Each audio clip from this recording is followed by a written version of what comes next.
Good afternoon বন্ধুরা, দেখুন মাছ ভাজবো। তেল দিচ্ছি, তেল গরম হয়ে গেছে, মাছ ছেড়ে দিলাম।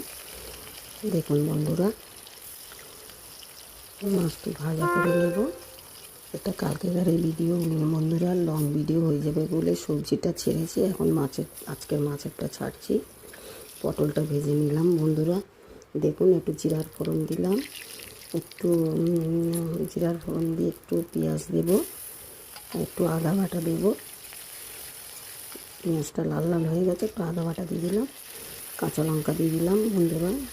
দেখুন, আলুটা দিয়ে দেবো। ওটা দিয়ে একটু ভেজে নেব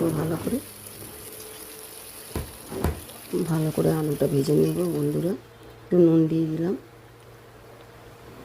নুন দিয়ে একটু ঢেকে ঢেকে মানে সিদ্ধ হয়ে যাবে। ঢেকে ঢেকে দেখুন বন্ধুরা, ঢেকে ঢেকে সিদ্ধ হয়ে গেছে। এবার টমেটো দেবো, একটু লঙ্কার গুঁড়ো, জিরার গুঁড়ো, একটু হলুদ গুঁড়ো দিয়ে দিলাম।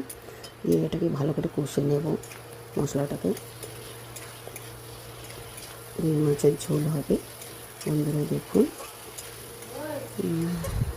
মাছের ঝোল দেখুন বন্ধুরা, ভালো করে কষে নিয়ে ঢাকা দিয়ে দিয়ে জল ঢেলে দেবো। এবার পটল ভাজাটা ছিল, দেখুন